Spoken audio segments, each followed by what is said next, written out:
पुत्र कार्तिकेय, इस असुर के उदर को फाड़कर अपने पिता के सखा श्री कृष्ण को मुक्त कराओ पुत्र।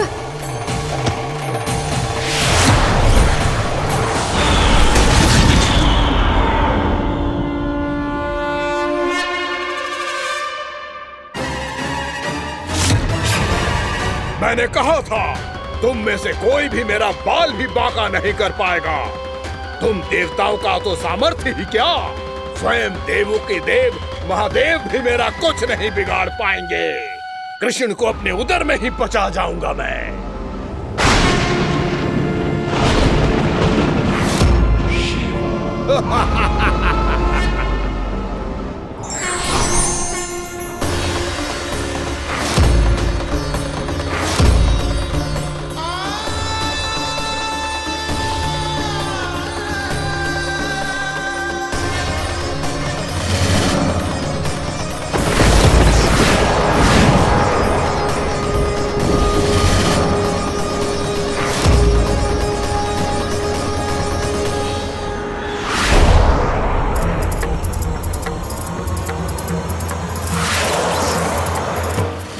शिव शंकर का त्रिशूल है। एक ही बार में इस असुर का प्राण ले लेगा ये।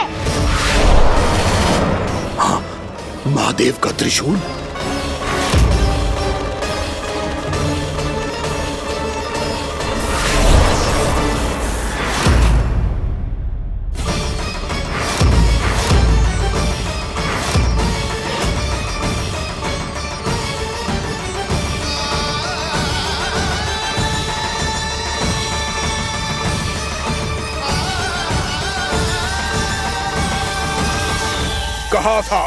कहा था मैंने, स्वयं महादेव भी मेरा कुछ नहीं बिगाड़ सकते। अजय हूं मैं, अजय।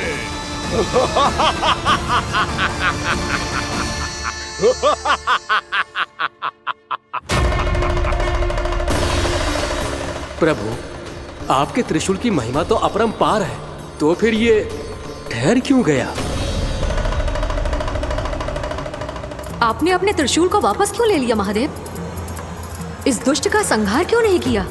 क्योंकि इसकी मृत्यु मेरे हाथों नहीं, मेरे सखा नारायण के अवतार श्री कृष्ण के हाथों ही होगी, और यही विधि का विधान है। पर पिताजी, श्री कृष्ण तो इस असुर के उदर में फंसे हुए हैं, हम उन्हें मुक्त कैसे कराएंगे? ये उन्हें स्वयं ही मुक्त करेगा पुत्र। श्री कृष्ण अपने अपमान से क्रोधित नहीं होते, पर अपने भक्तों का अपमान वो क्षण भर भी सहन नहीं कर पाते। वकासुर यही भूल कर रहा है, हम सबका निरंतर अपमान करके वो उन्हें क्रोध दिला रहा है। वो ये नहीं जानता कि शीघ्र ही उन्हें अपने उदर में रख पाना उसके लिए असंभव हो जाएगा।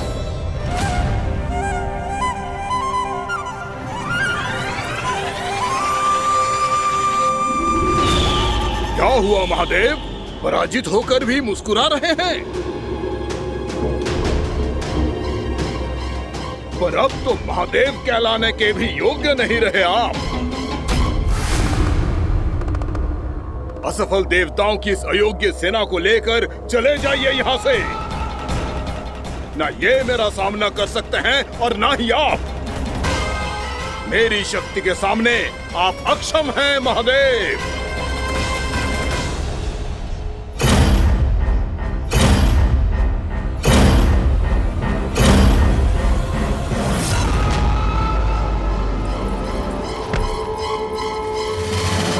सुधा, जिस दुष्ट ने मेरे लल्ला को निगलो है ना, भीतर से जलेगो, छटपटाएगो, पीड़ा से कराएगो।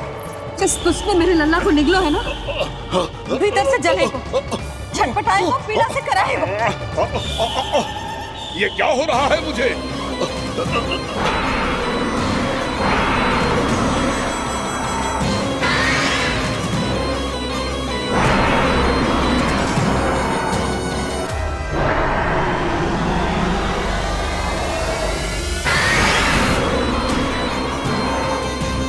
मुझे ऐसा क्यों लग रहा है जैसे भीतर से जल रहा हूं मैं।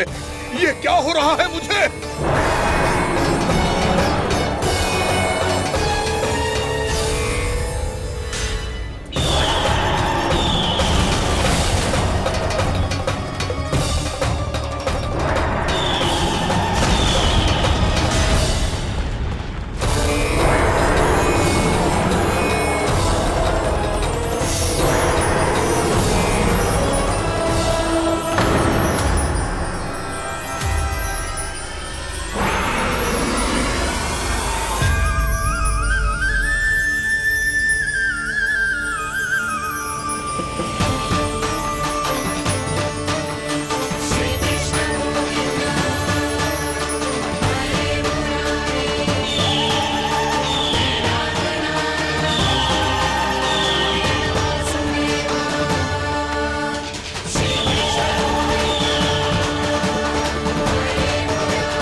हे प्रभु, मैंने ऐसे कौन से कुकर्म किए थे कि मुझे ऐसी मृत्यु प्राप्त हुई?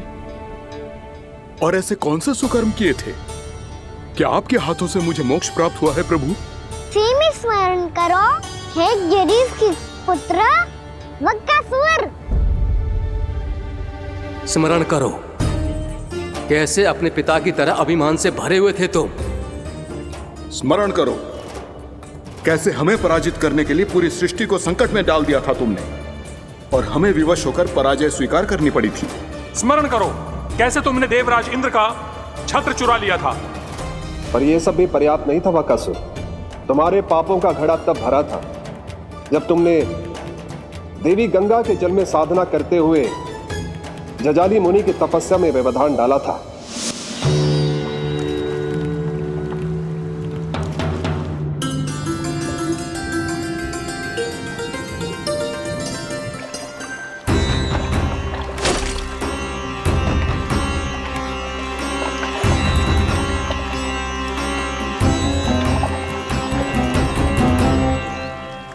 रुक क्यों गए चालक? नौका को आगे की ओर ले चलो। आगे बढ़ना उचित नहीं होगा महाराज। यहाँ से कुछ ही दूरी पर जालजली मुनि तपस्या कर रहे हैं। तो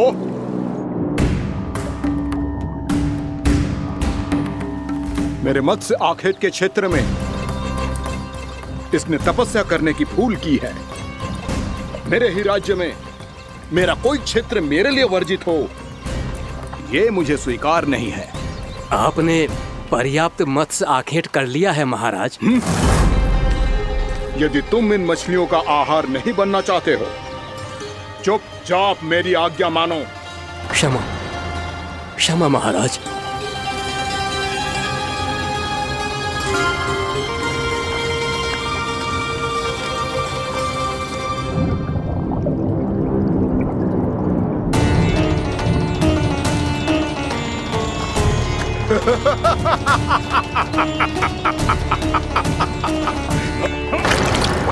मुनिवर, रक्षा कीजिए, रक्षा कीजिए मुनिवर। हमारे प्राण बचाइए मुनिवर, मुनिवर हमारे प्राण बचाइए।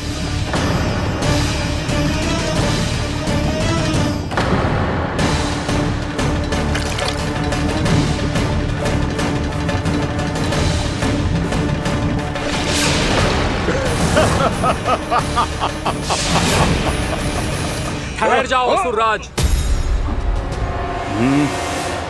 इन मछलियों को हानि ना पहुंचाओ। क्यों मुनि? अब मछलियां पकड़ने के लिए मुझे तुमसे आज्ञा लेनी पड़ेगी। तुमने तपस्या करने से पहले किससे आज्ञा ली थी? मां गंगा से, इस जल में रहने वाली सभी मछलियों से। इस उपकार के बदले इन सभी मछलियों को रक्षा करने का वचन दिया था। इसीलिए असुरराज, मैं शांति से कह रहा हूं, इस स्थान को अशुद्ध ना करो। चुपचाप यहां से चले जाओ, नहीं तो इसका परिणाम अच्छा नहीं होगा।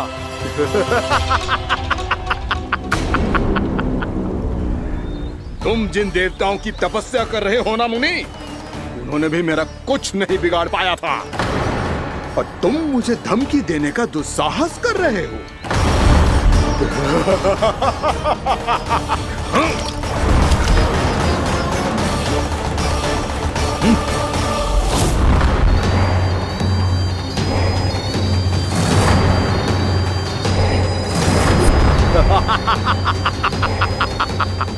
मूर्ख, विचारों से तो तू राक्षस है ही, और स्वभाव से उस बगुले की तरह है जो भूख ना होने पर भी उन निर्दोष मछलियों को आहार बनाता रहता है। इसलिए अभी इसी क्षण से तू वकुला का जीवन जिएगा।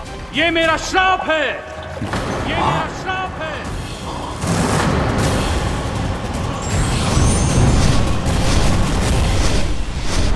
श्राप पाने के बाद तुम्हें आभास हुआ कि तुमने कितना बड़ा अपराध किया था, और तब तुम जजाली मुनि से क्षमा याचना करने लगे। तुम्हारे अपराध बोध को जानकर मुनि श्रेष्ठ शांत हुए और उन्होंने तुम्हें वरदान दिया। श्राप से मुक्ति का एक ही मार्ग होता है असुर, पश्चाताप। तुम्हें अपने भूल का पश्चाताप है, इसीलिए मैं तुम्हें वरदान देता हूं।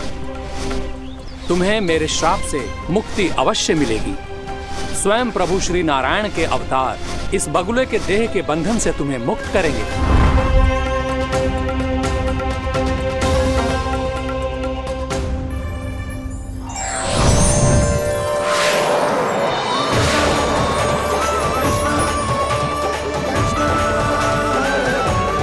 प्रणाम स्वीकार करें प्रभु।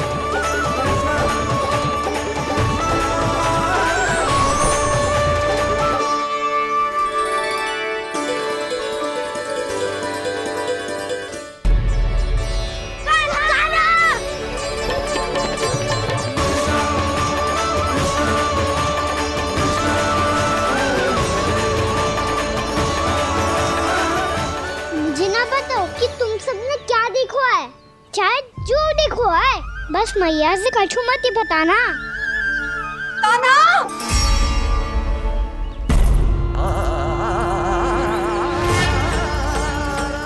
कान्हा! मेरा लल्ला!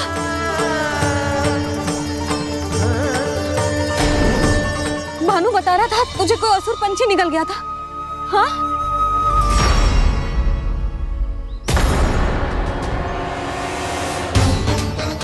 हे नारायण, ये क्या है?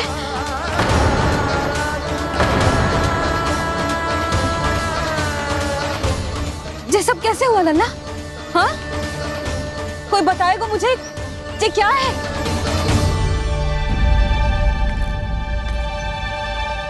श्रीधामा, मधुमंगल, चिची को सब कुछ बता दो।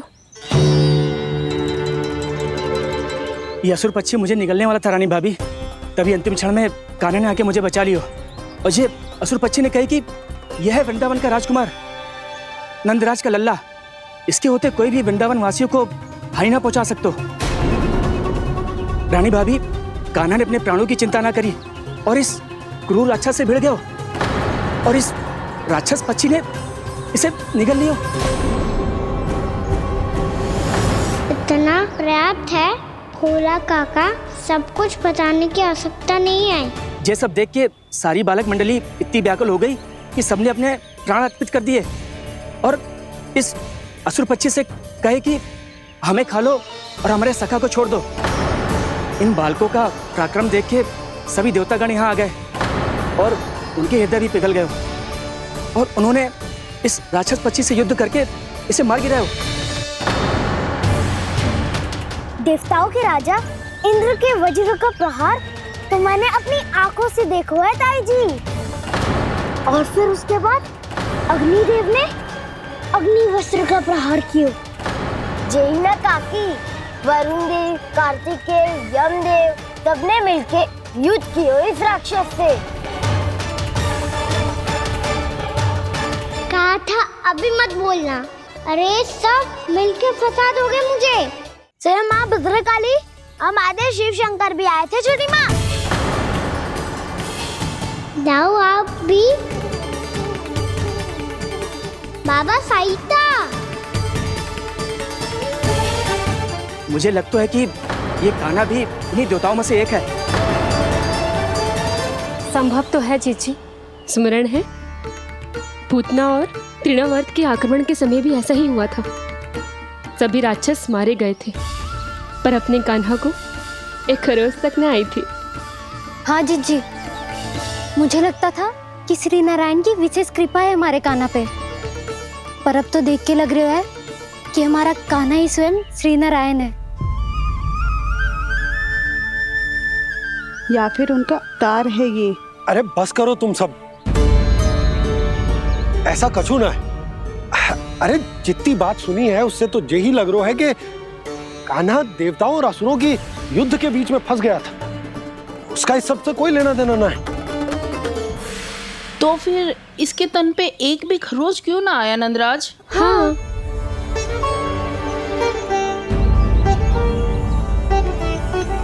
है काकी, खरच तो है।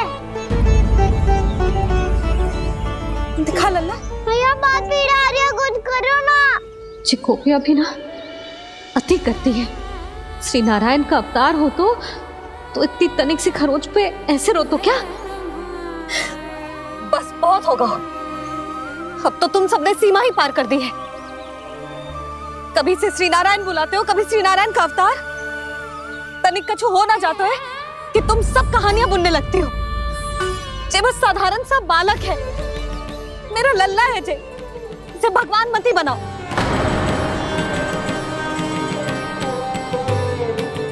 और तू, क्या आवश्यकता थी तुझे यहाँ आने की? हाँ, वो भी मुझे बिना बताए। मेरे से छल करके आयो है तू। अब तू घर चल, ऐसा दंड दूंगी ना कि मैया बहुत पीड़ा हो रही है। मैया बहुत पीड़ा हो रही है मैया। हाँ नन्ना, तू घर चल, मैं तुझे औषधि लगा दूंगी। हल्दी का लेप लगाऊंगी ना, झट से ठीक हो जाएगा। चल चल।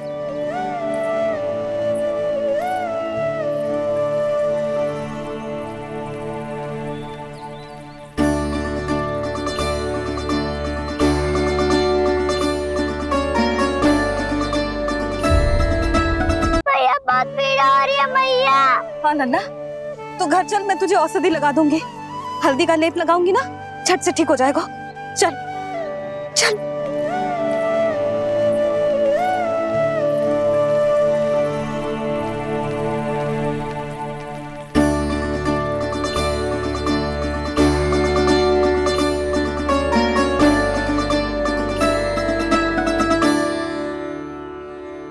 बस लल्ला बस, रो मत। चल चल चल, आजा। अभी औषधि लगाऊंगी ना, तेरी सारी पीड़ा लुप्त हो जाएगी। आजा आजा, बैठ जा लल्ला। अभी आई मैं। हाँ,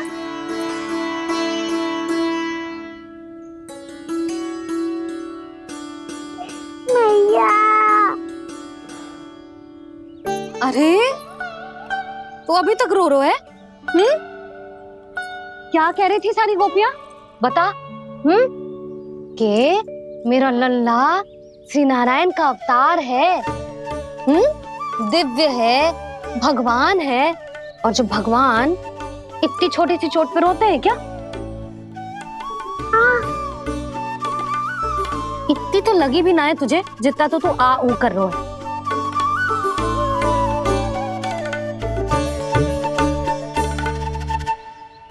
आओ ना, करूंगो। आप ऐसा दुलार थोड़ी करोगी। ओहो, वृंदावन का गौपालक जे इतनी छोटी सी चोट पे रोता है ना? गोप बालकों का मुखिया इतनी छोटी सी चोट पे रोता है? मेरा लल्ला तो सबसे शक्तिशाली है। जे इतनी छोटी सी चोट तो क्या, बड़े बड़े राक्षसों से भी ना घबराता है। हाँ, एक बार में सबको समाप्त कर देता है कि ना? हाँ मैया, यदि कोई राक्षस वृंदावन की ओर टेढ़ी दृष्टि करके आएगा, तो सबसे पहले कान्हा को सुरक्षा में खड़ा पाएगा। फिर चाहे जो बाल बन के आए या बगुला बन के।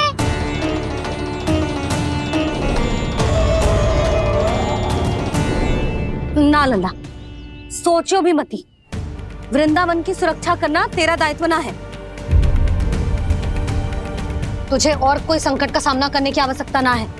अभी तो मेरी पीड़िता का हरण कर रही थी, अचानक से क्या हो गया मैया को? कोई आवश्यकता ना है तुझे ऐसे संकटों का सामना करने की। आने दे आज तेरे बाबा को, सीधा सीधा बोल दूंगी। बहुत हो गए उनके तर्क वितर्क। मेरा फूल सा लल्ला वन में अकेले गौचारण के लिए ना जाएगो। आज बगुले ने निकल लियो, कल कछु और हो जाए तो? नारायण ना करे, कहीं कछु ऊंच नीच तुझे कछु हो जाए तो? मैं तो जीते जी मर जाऊंगी।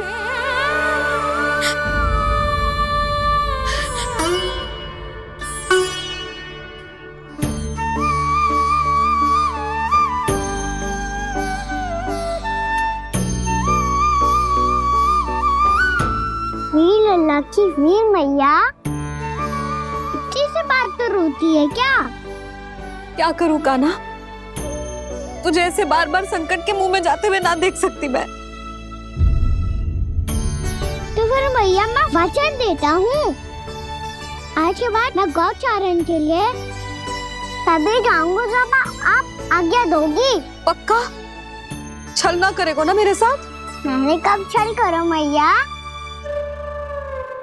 अच्छा ठीक है, ना करूँगा छल। यदि आपसे पूछे बिना बाहर निकलो तो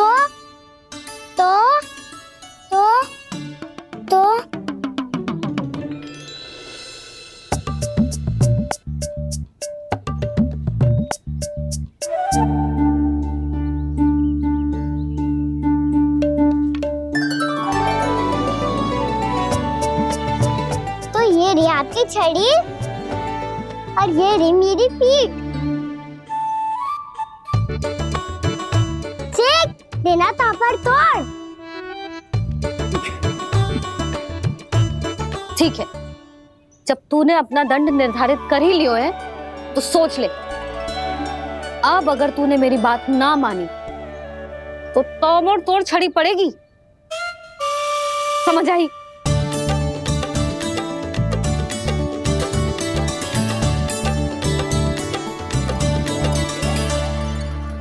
अच्छा ही है कि कान्हा कुछ दिन घर ही रहे। राजवन में जो हुआ है अवश्य कंस ने ही करवाए हुए वो सब।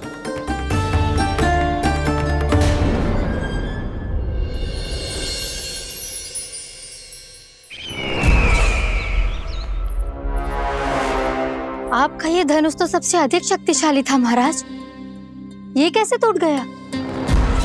कहीं ये बकासुर की पराजय का संकेत तो?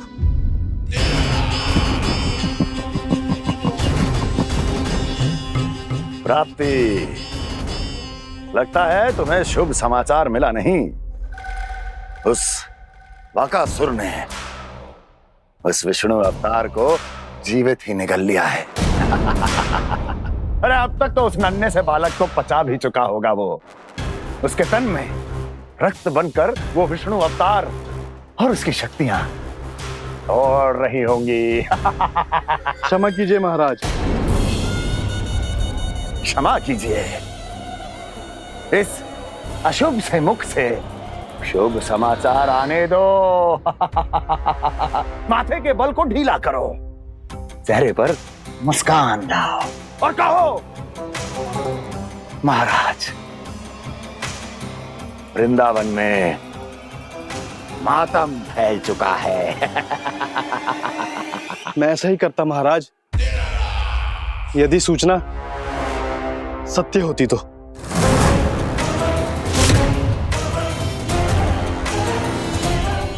कहना क्या चाहते हो? एक क्षण में सूचना उगलो, अन्यथा मेरा योद्धा बकासुर विष्णु अवतार की तरह तुम्हें भी जीवित निकल जाएगा। आने दो। बकासुर मारा गया महाराज, बकासुर मारा गया महाराज, बकासुर मारा गया। बकासुर मर चुका है? असंभव। असंभव। बकासुर ने उस बालक को निगल तो लिया था, पर उसकी सुरक्षा करने के लिए सभी देवता वहां प्रकट हो गए, पर फिर भी कोई बकासुर का सामना नहीं कर पाया। और फिर क्या हुआ? वो बालक स्वयं ही बकासुर के उदर से बाहर आ गया और उसकी चोंच तोड़कर उसकी हत्या कर दी।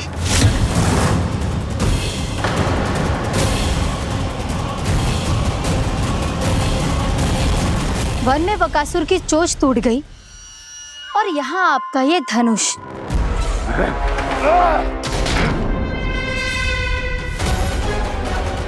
केवल नहीं टूटा तो आपका ये भ्रम महाराज। क्षमा कीजिएगा महाराज, आपका भ्रम टूटना आवश्यक है। आवश्यक है आपको यह आभास होना कि उस विष्णु अवतार को पराजित करने के लिए आपके साधारण योद्धाओं में वो सामर्थ्य नहीं है। अच्छा सर, पूतना, तृणावर्त, बकासुर, ये सब साधारण नहीं थे प्राप्ति, साधारण नहीं थे।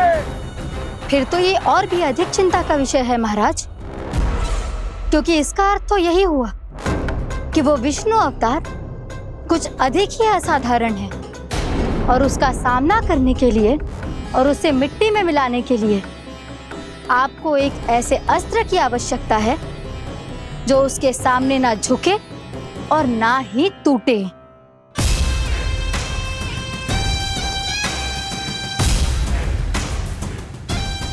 तो फिर मैं ऐसा ही अस्त्र ढूंढूंगा, चाहे आकाश पाताल एक क्यों ना करना पड़े मुझे, 10 दिशाएं 14 भुवन क्यों ना नापने पड़े मुझे, मैं उस अस्त्र को अवश्य ढूंढ निकालूंगा जो उस विष्णु अवतार के प्राणों की डोरी इस धनुष की तरह तोड़ सके।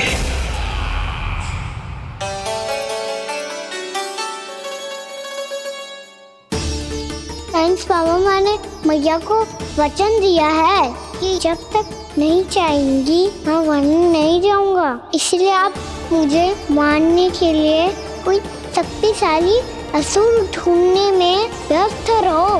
कुछ दिन तब तक मैं व्यस्त रहूंगा अपनी मैया की सेवा करने में।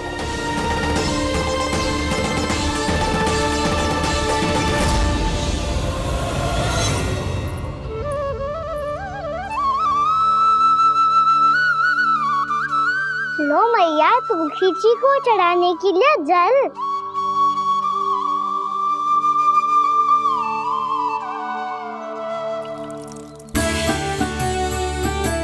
लो मैया, और आटा।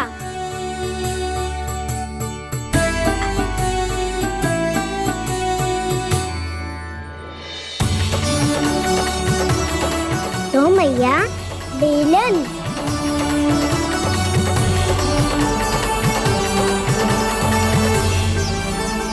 ले, तनिक खा ले। ओ मैया, भूख ना लगी है। बिना भूख के खाने से क्या लाभ? और तेरा जब पेट तो कह रहा है कि उसे भोजन चाहिए, और लाभ कैसे ना लल्ला? भोजन का लाभ है ना, तन को पोषण मिलेगो, स्वास्थ्य बनेगो, जो तेरी भुजाओं में शक्ति आ जाएगी, ताऊ के जैसी, ताऊ से भी अधिक। तेरे जे केस भी लंबे हो जाएंगे। सच्ची मैया? सच्ची। माप के देख लियो नित्य दिन। तनिक खा।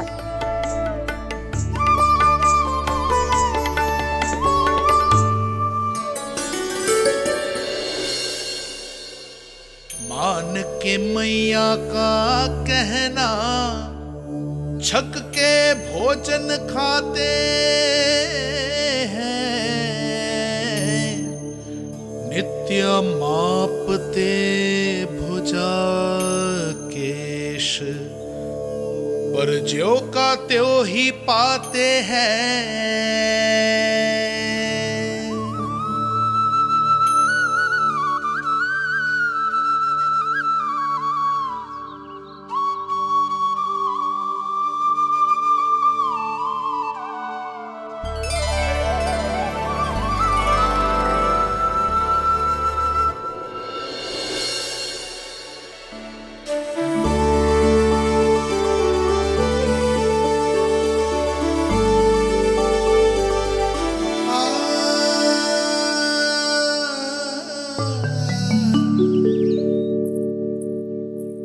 ले लल्ला, फल खा ले। ना, मुझे ना खाने फल वल। क्यों? लंबे केस और शक्तिशाली भुजाएं ना चाहिए? व्यर्थ है ये सब। पिछले 10 दिनों से देख रहा हूँ, ना केस लंबे हुए हैं, ना भुजाएं शक्तिशाली बनी है। 10 दिन में का चुनाव होने वाला, 10 सप्ताह ऐसे खाएगो ना, तब जाके कछु बदलाव दिखेगो। समझ आई? चल अब खा ले। वैसे भी मुझे बहुत सारी तैयारियां करनी है आज। इसीलिए भैया, एकादशी के व्रत के लिए लल्ला। सुनो जी, सारी सामग्री आ गई? हाँ, तुमने जो कही थी सब ले आए हूँ।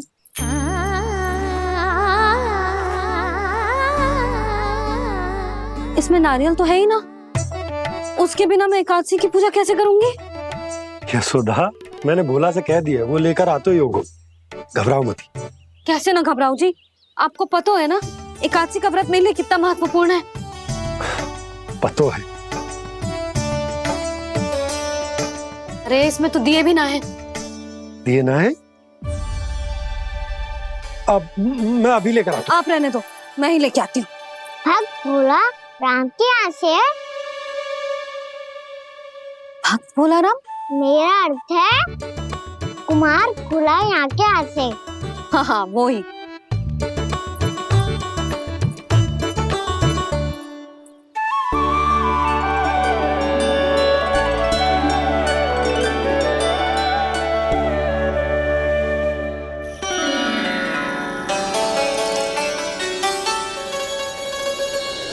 श्री हरि, श्री हरि, मेरे श्री हरि।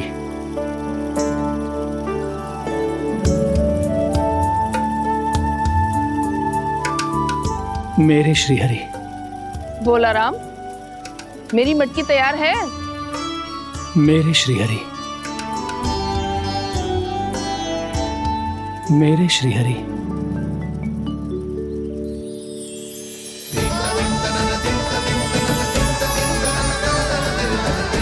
भोला राम,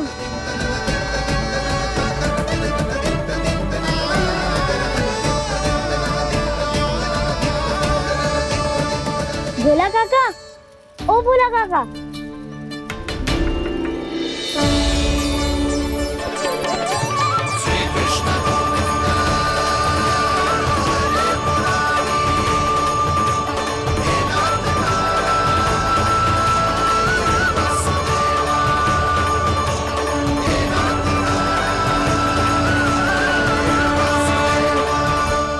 अरे श्री हरि प्रसन्न हो गए।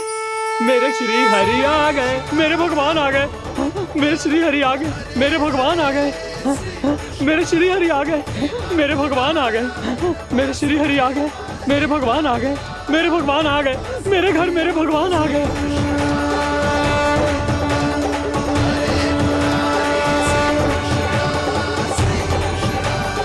मेरे घर आ गए, मेरे श्री हरि आ गए। हाँ मेरे श्री हरि आ गए।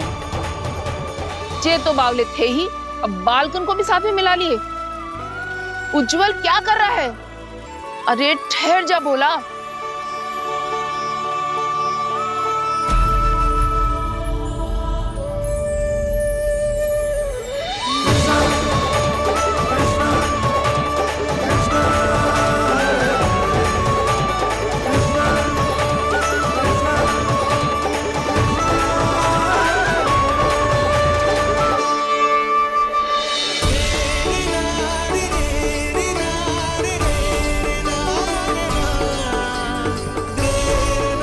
प्रेम से बुलाओ, आएंगे हरि भी।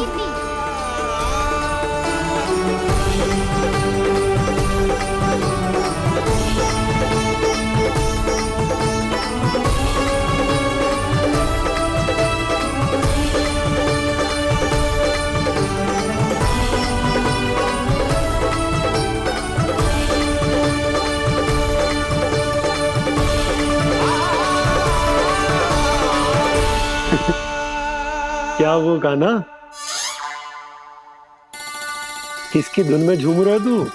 निर्मल निशा भक्ति की धुन में।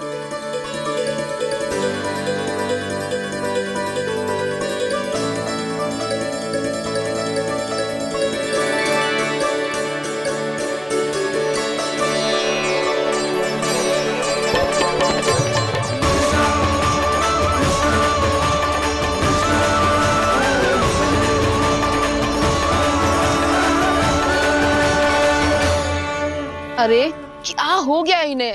पावले हो गए हैं क्या? ठहरो, कोई आवश्यकता ना है ऐसे बावलों की तरह नाचने की।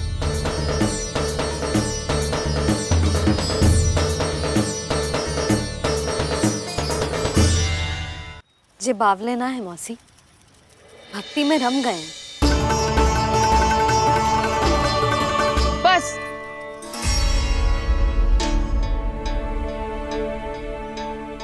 हम सब कब से खड़े हैं यहाँ, पर तुम्हें कुछ ध्यान ही ना है।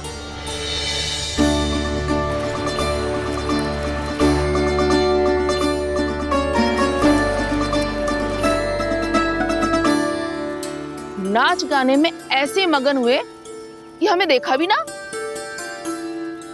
मुझे नाचते हुए देख मेरे श्री हरि को इतना आनंद आ रहा था कि मैं अपने आप को रोक नहीं सका।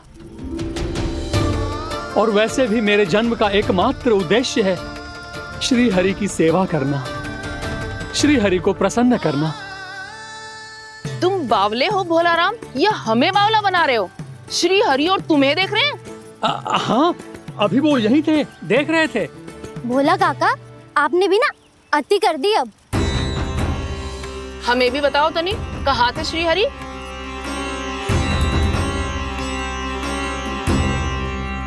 ना जाने अपना उपहास करवाने में क्या आनंद आता है इन्हें। देखो, अब तुम सच मानो या झूठ, लेकिन हमरे श्री हरि यहीं थे, इसी चाक पर अभी। हाँ, लो सुन लो इस मूर्ख की बात। श्री हरि को और कोई स्थान ना मिलो जो इसके मिट्टी के चाक पे आकर बैठेंगे। श्री हरि को और कोई स्थान ना मिलो जो इसके मिट्टी के चाक पे आकर बैठेंगे। श्री हरि को और कोई स्थान ना मिलो जो इसके मिट्टी के चाक पे आकर बैठेंगे। जैसी मैया भैंसो ही लल्ला, दोनों का कुछ पता ही ना चलतो, कब किस बात पर प्रसन्न हो जाए और किस बात पर रुष्ट। अरे मैं भला असत्य क्यों बोलूंगा?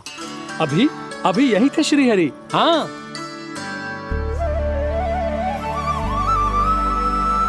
हाँ, जैसे श्री हरि को तो कोई कार्य है ही ना, वो तो आतुर होके बैठे रहते हैं कब तुम हरि हरि बुलाओ और वो दौड़े चले आए। भगवान तो भक्तों के पास आने के लिए सदैव आतुर रहते हैं, बल्कि सत्य तो यह है कि भक्तों के मन में ही निवास करते हैं भगवान।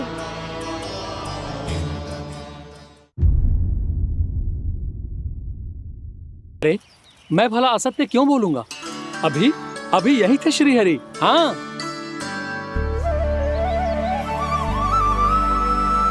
हाँ, जैसे श्री हरि को तो कोई कार्य है ही ना, वो तो आतुर होके बैठे रहते हैं कब तुम हरि हरि बुलाओ और वो दौड़े चले आए। भगवान तो भक्तों के पास आने के लिए सदैव आतुर रहते हैं, बल्कि सत्य तो यह है कि भक्तों के मन में ही निवास करते हैं भगवान। भगवान तो भक्त के पास आने के लिए सदैव ही आतुर रहते हैं शंकरी मौसी। बल्कि सच्ची बात तो ये है कि भगवान हमारे मन में ही निवास करते हैं।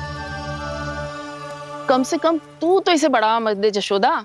जब देखो जब हरि नाम की रट लगाए रहते है। हरि बोलते बोलते ऐसो बावलो होता है कि सारा कार्य भूल जाता है। 2 दिन से अपनी मटकी के लिए चक्कर काट रही हूँ। अभी तो एक चक्कर और लगाना होगा आपको। आपकी मटकी तैयार हो गई है, अभी लाता हूँ।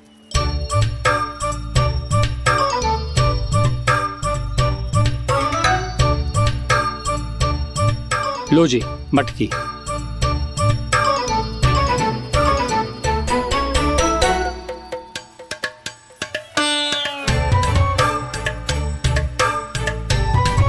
इस कच्चे मटके का क्या करूं मैं?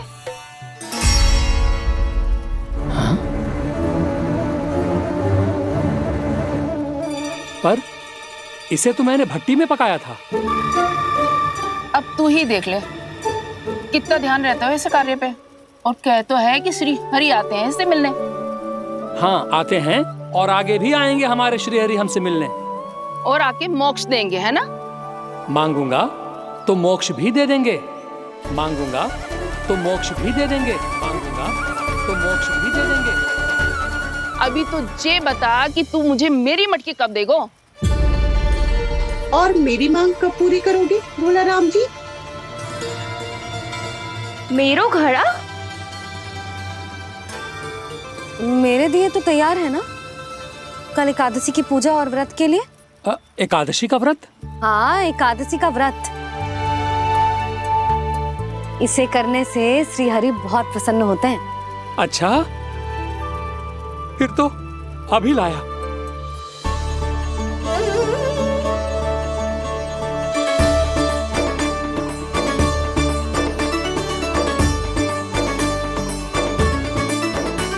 लो जी आपके दिए।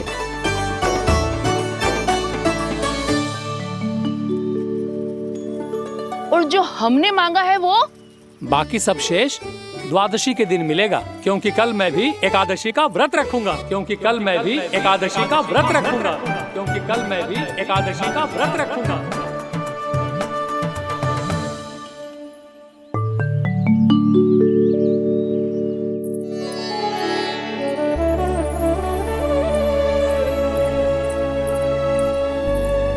जानकी, फूलों का प्रबंध हुआ कि ना? हाँ भाभी, जे रहे। सदैव विलंब कराती है। पर भाभी इस बार तो फूल समय से ही लाई थी। क्या हुआ जशोदा, अभी तो पूजा की तैयारी ना हुई? देखो ना मौसी, ये जानकी ना कुछ छूट ही जाता है इसके कारण।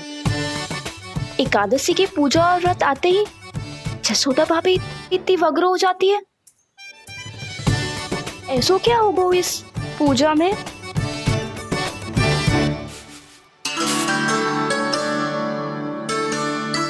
ये थाली में रोली चंदन रखने से, दिया जलाने से के होगो? आपको पता भी है एकादशी का व्रत क्यों रखते हैं? क्या महत्व है इसका? लो, जे तो मैं जसोमती रानी से पूछना भूल ही गया। पर हाँ भगवान, मेरे लिए इतना ही पर्याप्त है कि इस व्रत को रखने से मेरे श्रीहरि हमसे प्रसन्न हो जाएंगे।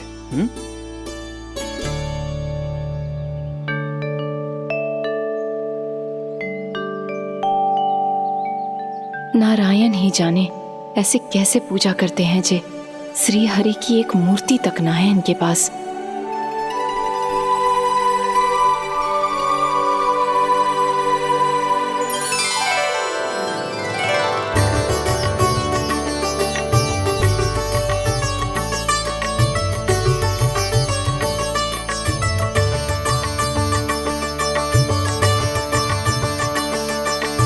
प्रभु, न तो मेरे पास मूर्ति है और ना तो इस व्रत के विधि विधान के बारे में मुझे जानकारी है, और ना ही मुझे इसके महत्व के बारे में जानकारी है, पर फिर भी मैं करना चाहता हूं।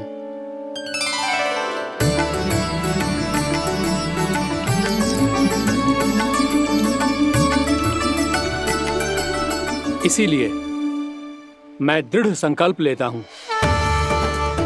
पूरी निष्ठा के साथ, श्रद्धा के साथ और पूरी आस्था के साथ मैं इस व्रत को संपन्न करूंगा।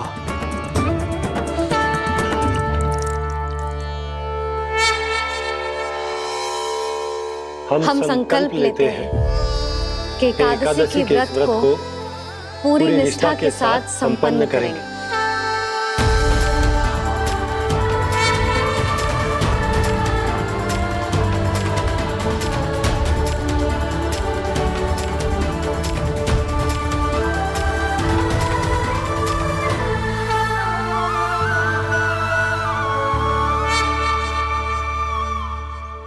तुलसी जी के पत्ते तो हैं ही ना। श्री नारायण को तुलसी जी के पत्ते के बिना भोग ना चढ़तो है। जानकी, तुलसी के पत्ते कहाँ हैं? भाभी, मैं तो कब से यही पूछना चाह रही थी कि तुलसी के पत्ते लाऊं क्या, पर आप तो व्यस्त थी ना। तुझे कितनी बार समझाओ है ना, यदि तेरे कछु करने से किसी और की कोई हानि ना हो रही हो या किसी के अच्छे कार्य में सहायता हो रही हो तो मुझसे आज्ञा लेने की आवश्यकता ना है। समझ गई भाभी, आगे से जाना उनको। ले अभी लेकर आती हूँ।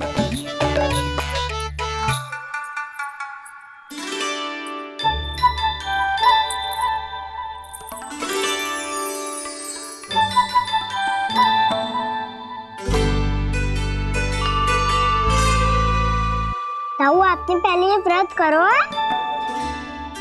आपको इसका महत्व पता है? भाभी चल। जानकी, तुमने ये व्रत करो है? फिर तुमको इसका महत्व पता है? सुमति जी, आपको पता है इसका महत्व? कान्हा, क्यों तंग कर रहे हो सबको? मैया, सबने करो ये व्रत, मुझे भी करना है।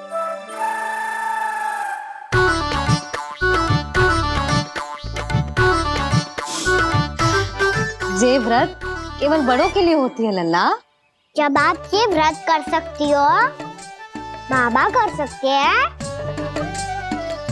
ये सारी गोपियां कर सकते हैं, वो भी कर सकते हैं, तो मैं क्यों ना कर सकता? क्योंकि तू कल तक भूखा ना रह पाएगा लल्ला।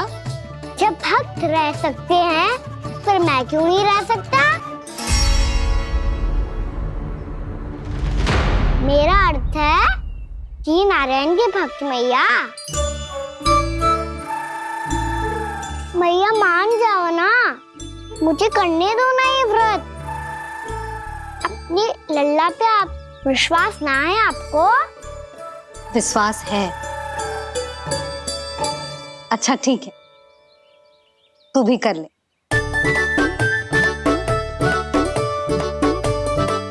पर मैया व्रत की कथा तो सुनाओ, मैं तो अबध हूँ ना। मुझे कैसा पता चलेगा कि ये व्रत करते क्यों हैं?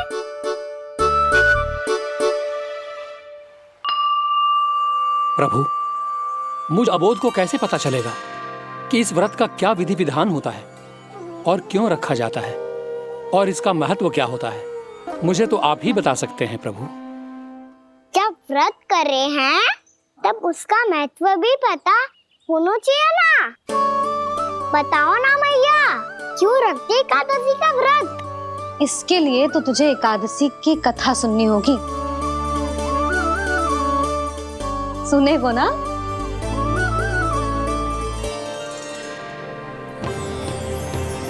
वसुदेव सुतं देवं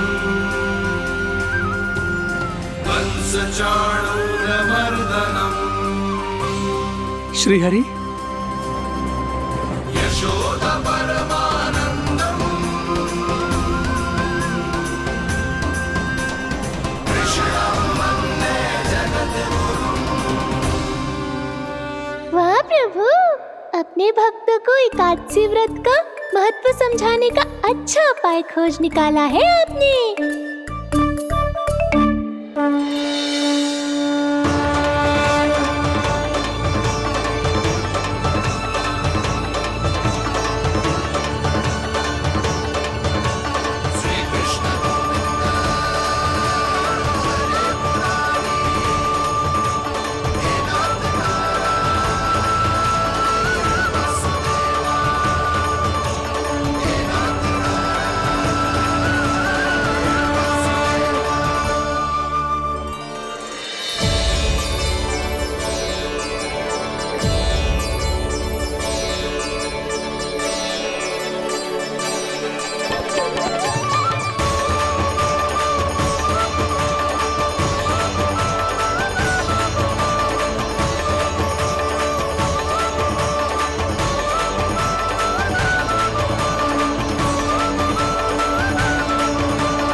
अब सब जन एकादशी के व्रत की कथा ध्यान से सुनना, तभी जे व्रत पूरा माना जाएगा। समझो लल्ला?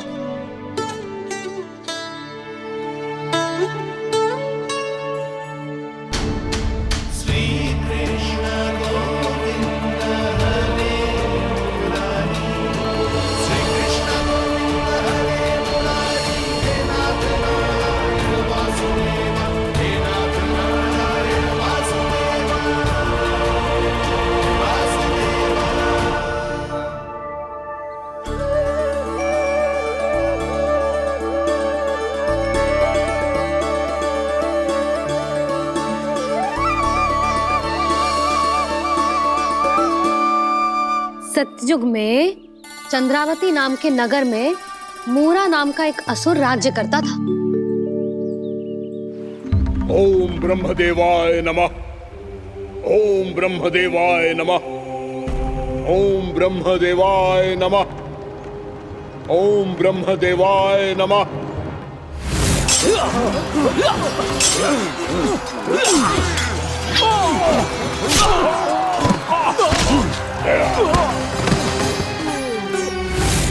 ओम ब्रह्मदेवाय नमः। ओम ब्रह्मदेवाय नमः। जब उसने देवताओं के हाथों असुरों की पराजय देखी, तब वो वरदान पाने के उद्देश्य से ब्रह्मा जी की तपस्या करने चला गो।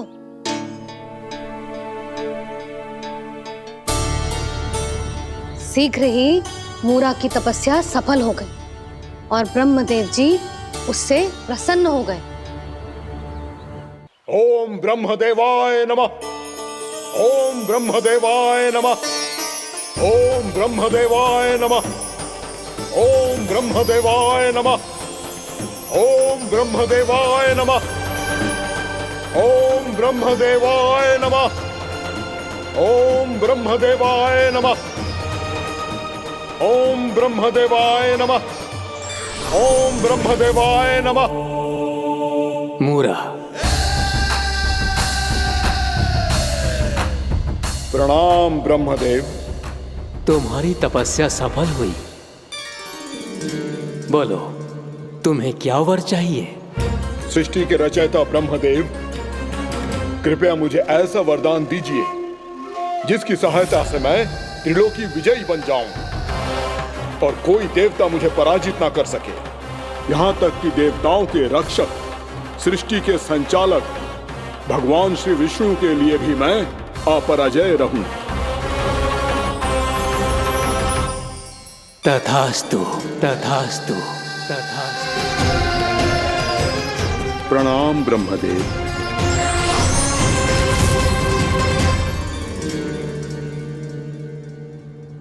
ऐसा वरदान पाकर मूरा बहुत अभिमानी होगा।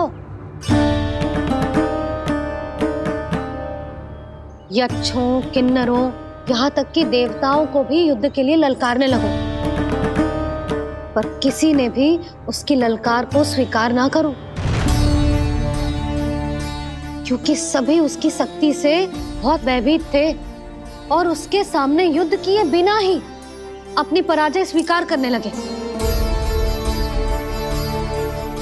और फिर दंभ में आके उसने स्वर्ग लोक पर भी आक्रमण कर दिया और देवराज इंद्र तक को चुनौती दे डाली।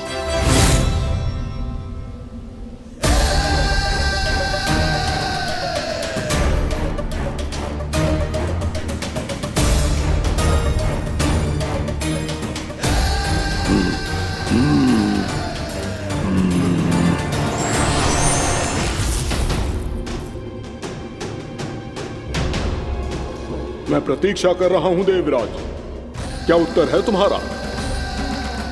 मुझसे युद्ध करोगे या फिर बिना लड़े ही पराजय स्वीकार कर मेरे अधीन हो जाओगे और सौंप दोगे मुझे अपना ये स्वर्ग लोक? सारी शक्ति तुम्हारे मुख में है या कुछ बाहुबल भी है तुम्हारे पास? मैं तुम्हारी चुनौती स्वीकार करता हूं मूरा, मैं तुम्हारी चुनौती स्वीकार करता हूं मूरा।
खैरिए देवगण, असुरराज मूरा को ब्रह्मदेव का आशीर्वाद प्राप्त है। आप में से कोई भी इन्हें पराजित नहीं कर पाएगा।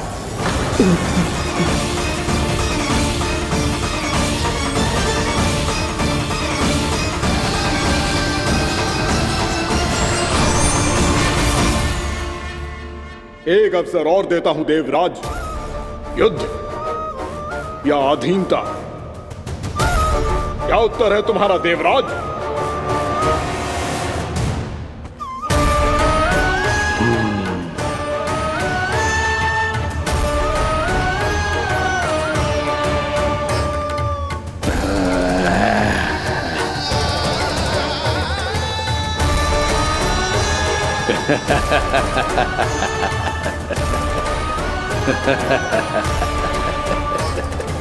इंद्र और सभी देवताओं ने मूरा के आतंक में आके उससे भयभीत होके अपना सिंहासन छोड़ दियो। अब मूरा स्वर्ग का अधिपति बन गयो और शीघ्र ही उसने अन्य सभी असुरों को स्वर्ग में निवास करने के लिए आमंत्रित कर दियो। और इस प्रकार से वो धीरे धीरे तीनों लोकों का सम्राट बन गयो। उसे किसी ने रोका नहीं मैया? ना लल्ला, इतना साहस किसी में था ही ना। और फिर ये निश्चित करने के लिए कि भविष्य में किसी और असुर की मृत्यु ना हो, वो यमराज पे भी विजय प्राप्त करने के लिए यमलोक की ओर प्रस्थान कर दियो। वो तो अपने आप को और सभी असुरों को अमर बनाना चाहता था। पर देवता और यमराज भी उसकी ये योजना समझ गए थे। इसीलिए उसके आने से पहले ही सारे देवताओं ने श्री नारायण से सहायता के लिए गुहार लगाई। अब केवल आप ही कुछ कर सकते हैं प्रभु। अभी तो मूरा केवल त्रिलोक का स्वामी है, और यदि उसने यमलोक भी जीत लिया तो वो जीवन को ही नियंत्रित नहीं करेगा प्रभु, वो मृत्यु का भी स्वामी हो जाएगा। ऐसे में पहले सृष्टि का संतुलन तो नष्ट होगा प्रभु, और फिर स्वयं सृष्टि ही नष्ट हो जाएगी। ऐसा नहीं होगा यमदेव, नियति ऐसा होने ही नहीं देगी।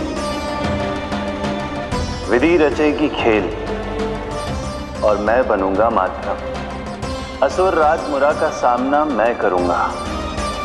बस आप मुझे चुनौती देने के लिए उसे तैयार कर लीजिए, चाहे उसके लिए आपको साम दाम दंड भेद कोई भी उपाय क्यों ना अपनाना पड़े।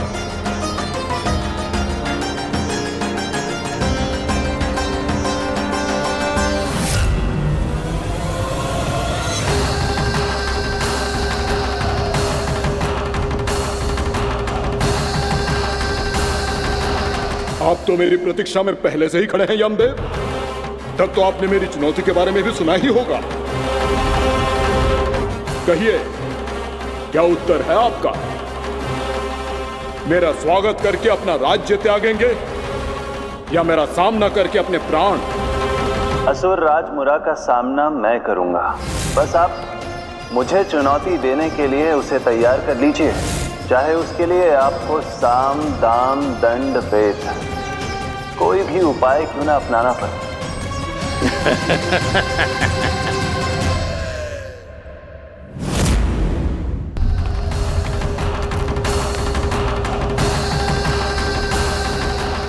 आप तो मेरी प्रतीक्षा में पहले से ही खड़े हैं यमदेव। तब तो आपने मेरी चुनौती के बारे में भी सुना ही होगा। कहिए, क्या उत्तर है आपका? मेरा स्वागत करके अपना राज्य त्यागेंगे या मेरा सामना करके अपने प्राण? हे असुर श्रेष्ठ, मैं आपकी अधीनता स्वीकार करने के लिए तैयार हूं। बस एक विनती है मेरी। शर्त को विनती का नाम देकर पहलाना चाहते हो मुझे यमराज? असुर राज मूरा के सामने शर्त रख पाओ, इतना सामर्थ्य नहीं है तुम में। इसका आभास है मुझे असुरराज, पर मैं आपकी अधीनता स्वीकार करूं इससे पहले आपको स्वामी धर्म का पालन करना होगा। मेरे पुराने स्वामी के क्रोध से मेरी रक्षा करनी होगी आपको। कौन है तुम्हारा पुराना स्वामी? भगवान श्री नारायण। और छोटी माँ, मूरा असुर को तो श्री नारायण से भी रक्षा का वरदान प्राप्त था ना? यही तो श्री नारायण की लीला थी बलराम। पर वो राक्षस अपने दम में जे समझ ही ना पाओ कि वो क्या भूल करने जा रहे हैं, और पहुंच गओ भगवान श्री नारायण को चुनौती देने के लिए।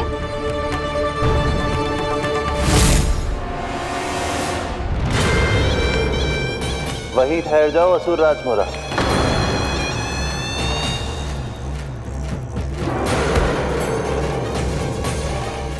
यहाँ क्यों आए? आपको पराजित करने और ये वैकुंठ जीतने,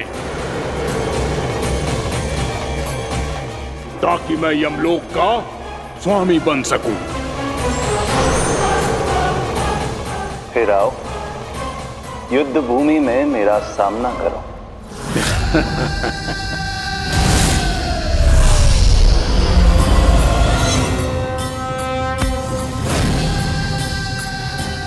ये नहीं जानते कि इनसे ना हारने का वरदान तो मैं पहले ही प्राप्त कर चुका हूँ।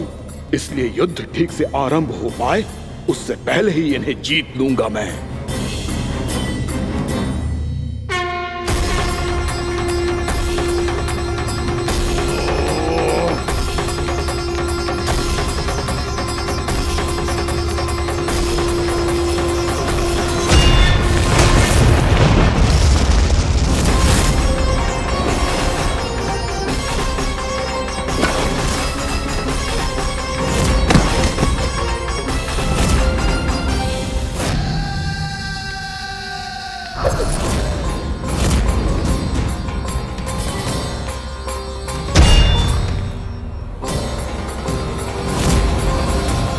और इस प्रकार ये युद्ध वर्षों वर्षों तक चलता रहो।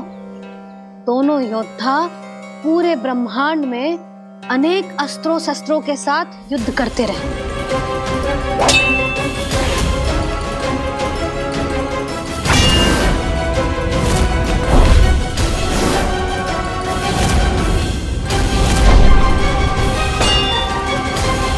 फिर क्या हुआ मैया?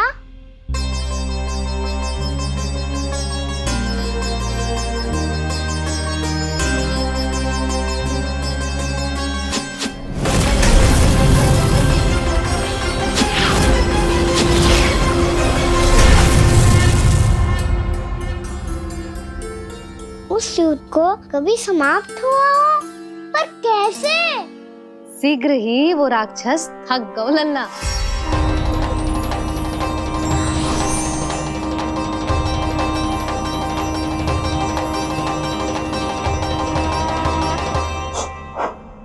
खड़े खड़े देख क्या रहे हैं नारायण? आक्रमण कीजिए, वध कर दीजिए मेरा।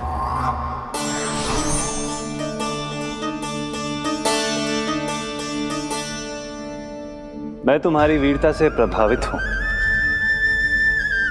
इसीलिए इतनी थकान की स्थिति में मैं तुम जैसे वीर पर आक्रमण नहीं करूंगा। जाओ विश्राम करो। यदि फिर से युद्ध करने की इच्छा हो तो तुम्हारा स्वागत होगा।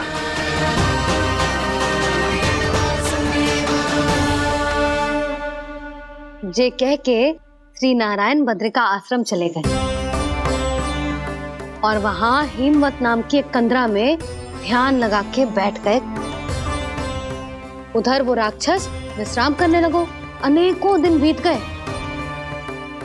और अब वो राक्षस मूरा फिर से स्वस्थ होके बलवान हो गया था।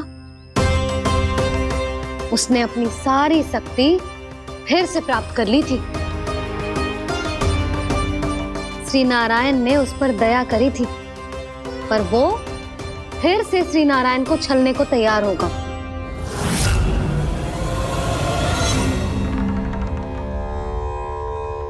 ध्यान में बैठे बैठे श्री नारायण योग निद्रा में चले गए,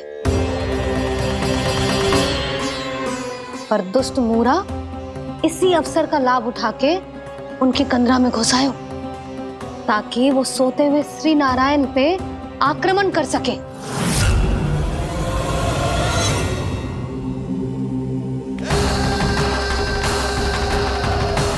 आज इस लंबे युद्ध को जीतकर अपने इस अंतिम शत्रु का भी अंत कर दूंगा मैं।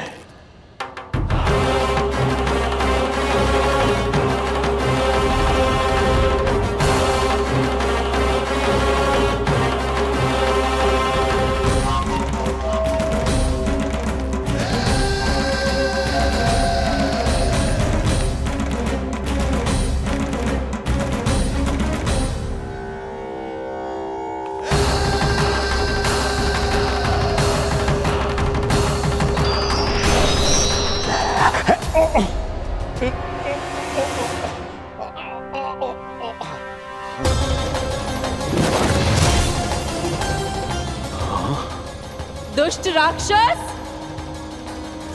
प्रभु ने तुझ पर दया की, तुझे संभलने का अवसर दिया। तू इन्हीं पर ही छल से वार करने चला है।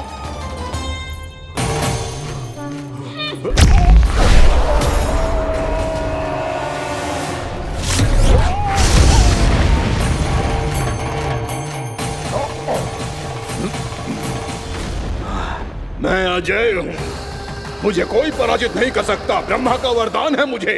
तूने नारायण से अपराजय होने का वरदान मांगा था मूर्ख, उनकी शक्ति से नहीं। ध्यान से देख, मैं तेरी मृत्यु हूँ, मृत्यु।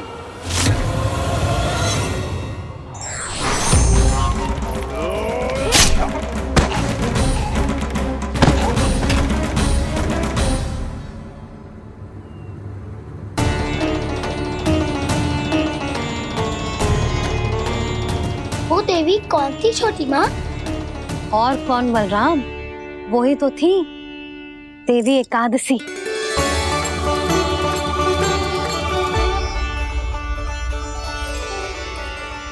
मुझे क्षमा कीजिए प्रभु, आपकी आज्ञा के बिना ही युद्ध करके आपके शत्रु को मृत्यु के घाट उतार दिया। क्षमा नहीं, आपकी तो प्रशंसा होनी चाहिए देवी। असुर राज को मारकर आपने सभी देवताओं को मुक्त करवाया है। इस पापी के अहंकार से तीनों लोकों की रक्षा की है आपने। आप एकादशी की तिथि पर मेरी एकादश इंद्रियों से उत्पन्न हुई हैं। इसीलिए मेरे सभी भक्त आपको उत्पन्न एकादशी के नाम से जानेंगे। सभी तिथियों में आपका स्थान सर्वश्रेष्ठ होगा। जिस तरह आपने राक्षस के आक्रमण से मेरी रक्षा की है, उसी प्रकार एकादशी के दिन व्रत करके जो भी भक्त आपकी कथा सुनेगा, मैं स्वयं उसकी रक्षा करूंगा। जो आपकी पूजा करेगा उसे मेरी विशेष कृपा प्राप्त होगी और उसके साथ साथ उसे मिलेगा धन, सिद्धि और मोक्ष।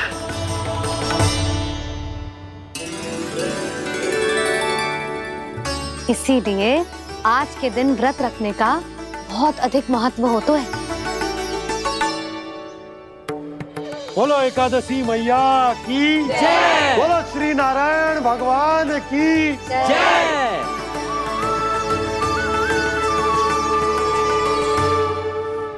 प्रभु की कृपा से एकादशी का महत्व भी पता चल गया और मेरा व्रत भी सफल हो गया। अभी नहीं भूला राम, एकादशी का व्रत पूरी तरह तभी सफल होता है जब द्वादशी के दिन उसे पूरा किया जाता है।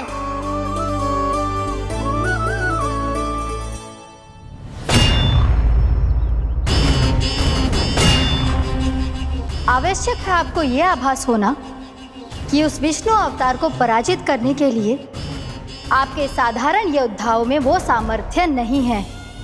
वो विष्णु अवतार कुछ अधिक ही असाधारण है।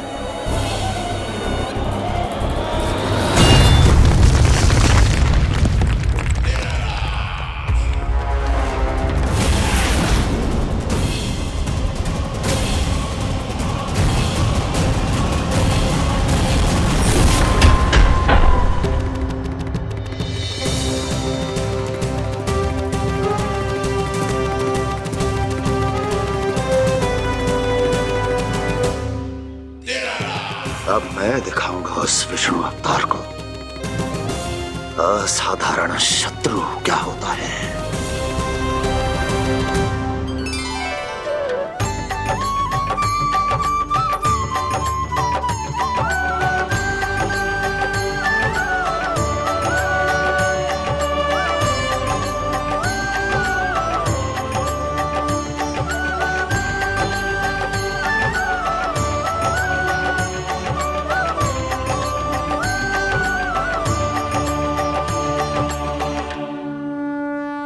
मामा अधीर हो रहे हैं, पर मैया ने मुझे अभी तक बाहर जाने की आज्ञा नहीं दी है।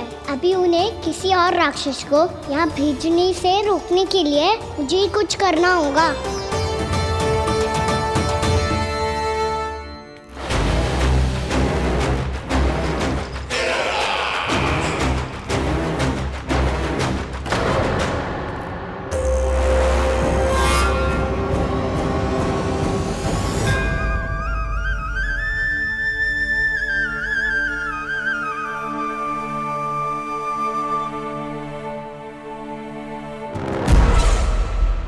कौन हो तुम?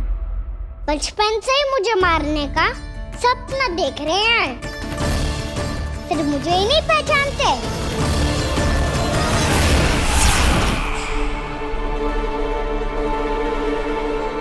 बचपन से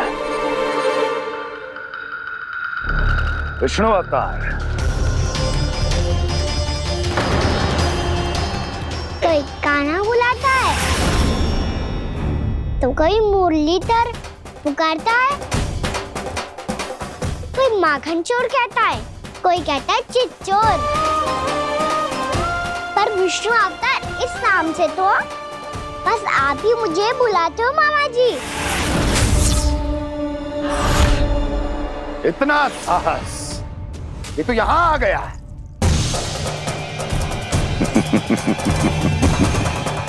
यहाँ आ तो गया तू विष्णु अवतार, किंतु यहाँ से जीवित नहीं जाएगा। तेरे इस शीश को तेरे धड़ से अलग कर दूंगा मैं।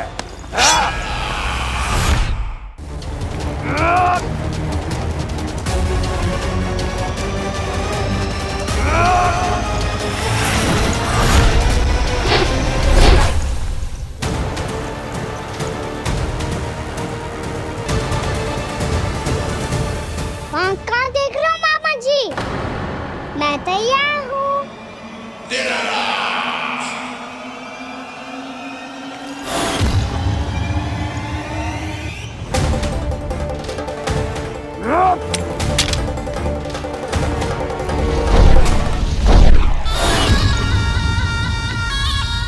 मामा जी, आप सदैव इसी तरह क्रोध में रहते हो क्या?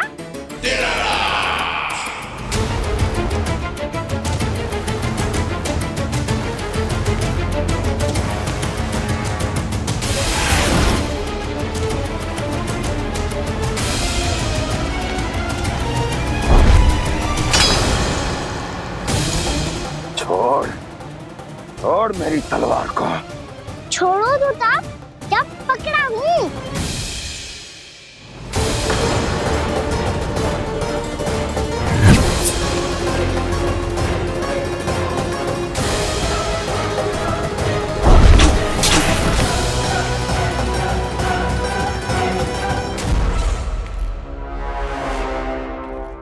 मामा जी,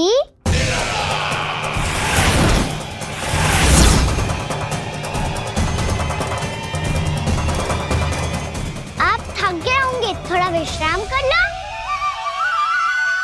आपका तो पता नहीं, मैं अवश्य थक गया हूँ।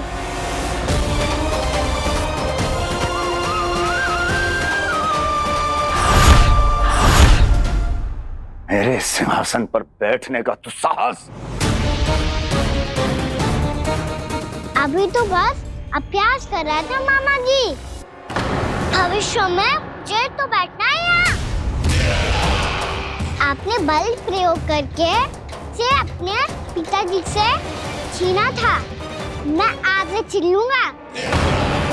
जो छल और बल से लिया जाए वो अधिक समय तक टिकता नहीं है मामा जी।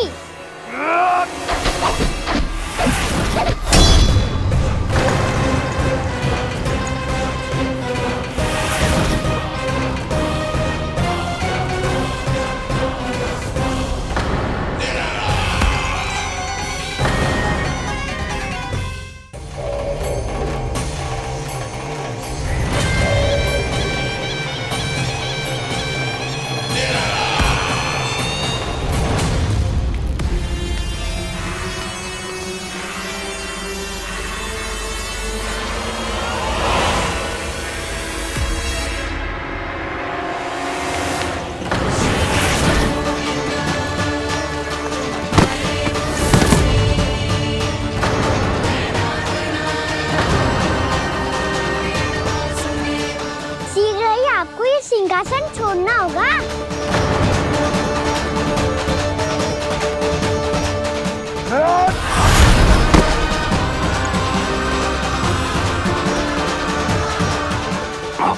वो मेरा सिंहासन छीनना चाहता है। वो आ रहा है, वो आ रहा है। सैनिकों! दुर्जन, बंद कर दो सभी द्वार और झरोखे, सब के सब। इसकी हर संभावना पर इतना कड़ा पहरा बिठा दो कि ना तो कोई महल के भीतर आ सके, ना कोई बाहर जा सके। मुझे महल की चप्पे चप्पे की सूचना चाहिए। जाओ।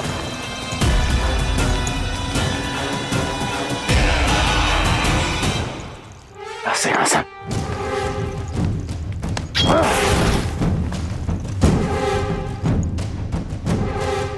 अब आ, दुष्ट मायावी, ए छलिया विष्णु अवतार, मैं कंस तेरी प्रतीक्षा कर रहा हूँ। देखता हूँ मेरे सिंहासन पर कैसे बैठता है तू।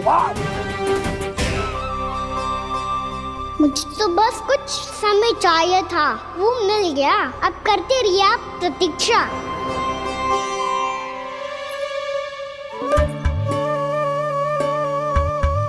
जी अपने आप से बातें क्यों कर रहे हो जी?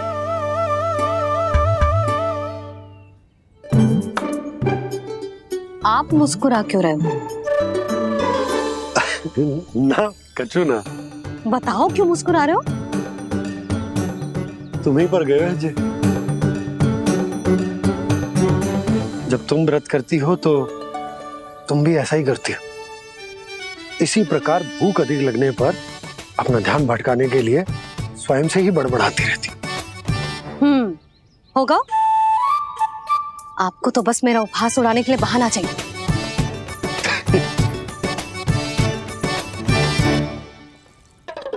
लल्ला, भूख लगी है?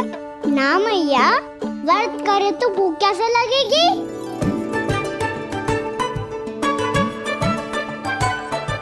यदि लगी हो तो छोटे बालकों को थोड़ी बहुत भूल चूक क्षमा होती है। कछु ना तो फल तो तू खा ही सकते है। अब तो पूरे नियम और विधि विधान से व्रत तोड़ूंगा। कल द्वादशी के सुबह मुहूर्त के अनुसार। ठीक।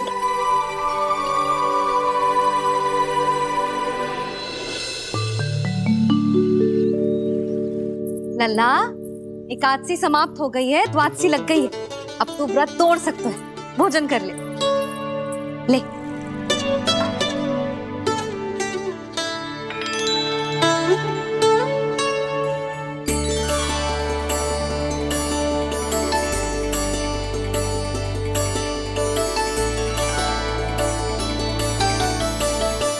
आज तो कार्य कर लीजिएगा।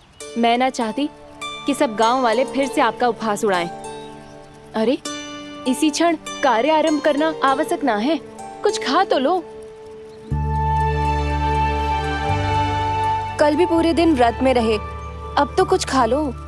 ना, अभी बिल्कुल भूख ना है। और हाँ भगवान, तुम्हें चिंता करने की आवश्यकता नहीं है। आज मैं किसी को भी 2 शब्द कहने का अवसर नहीं दूंगा। अरे, कुछ खाओगे पियोगे नहीं तो कैसे रहोगे?